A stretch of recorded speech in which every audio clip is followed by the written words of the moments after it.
Welcome to the Trump Breaking News Network, your daily source for up-to-the-minute Trump news. Join us today and every day. Here's today's news. This is TBNN. These powder kegs are about to blow. Trump needs to halt the downward spiral that Obama orchestrated. By Tyler Durden. Authoreed by Jeremiah Johnson, nom de plume of a retired Green Beret of the United States Army Special Forces, via shtplan.com. President Trump just took a trip to Saudi Arabia in an effort to obsequiously shore up the ties. Expected. It is expected for any U.S. president to recertify the petrodollar and the commitments to protect the House of Saud that were initiated by Kissinger and Nixon almost 5 decades ago. Times change, and administrations change. However, the systems in place are very slow and resistant to modification. The BRIC nations are shoring up their interests as the U.S. continues to send more naval support for South Korea in the form of another aircraft carrier. In order to keep the MIC, military-industrial complex, happy, defense contracts have to be on the rise. A Republican administration is the foundation for this. The creation of a threat is ongoing. The creation of a threat, whether viable or not, is essential to justify the defense contracts and the ongoing deployments of U.S. troops that were initiated under Obama and are continuing under President Trump. The MIC is too deeply lodged within the framework of the government to extricate in one fell swoop. It is inexorably intertwined with the fragile, almost skeletal, domestic industrial base of the U.S. economy, as well as all of the foreign policy instituted at home and carried out abroad. Europe is redefining itself with Britain's exit from the EU, and NATO is trying to maintain ties and commitments with Britain even as she dumps the euro-dollar and cuts the economic ties to the other nations. Yes, the three superstates as outlined in Orwell's 1984 are well on their way to taking shape: Eurasia, East Asia, and Oceania, North America and Great Britain. The sides are posturing themselves both economically and militarily, with several loose ends to ties up.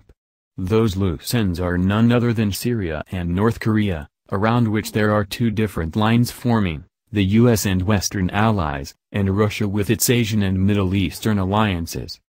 The US Congress and the MIC want to invade Syria, and then Iran. They also want to clear things up in Korea. These nations are in the way of the establishment of a US-controlled hegemony in the areas and a face-off with Russia. The first part of it is economic in nature, to attempt to stalemate Russia and China with sanctions and interference in trade, such as the maneuver previously mentioned in other articles to run a natural gas pipeline from Qatar into Eastern Europe. The Russians have pretty much taken over the Arctic in terms of exploration and mining. This was enabled to be brought about by none other than Obama, along with the islands off the coast of Alaska that he magnanimously gave away. Obama has left us in very dire straits in our position with the rest of the world. The Middle East is still in a shambles from the Arab Spring and all of the debacles in Egypt and Libya. The Eastern European question is not yet solved in relation to Ukraine, and the tug-of-war over it between the US and Russia, Syria and Iran are powder kegs about to blow, and the potential for war with North Korea is far from exhausted. The president is going to need to take the initiative in order to halt the downward spiral that Obama orchestrated and began prior to his departure. To avert at the minimum, a new Cold War, he'll have to sit down and do a face-to-face with Putin instead of dispatching Tillerson to play ping-pong periodically with Lavrov. The time is now to head off these alliances between other nations that exclude the U.S. to a detriment. Such economic alliances eventually always turn into military alliances. Based on the need to preserve the flow of money between the nations involved. We do not need another Cold War to materialize. The way to stop it from occurring is through sound diplomacy and strength of position, not through imperialism and posturing. Therein lies the challenge. The restructuring of ironclad policies and institutions so as to make a better deal and position for the U.S. and really draining the swamp of Washington. Saudi Arabia, eh?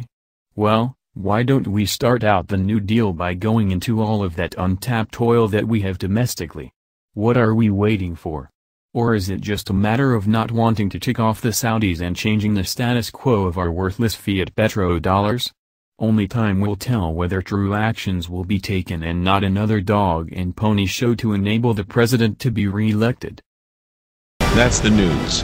Join us here every day. Be sure to subscribe and click the bell. See you next time. This is TBNN.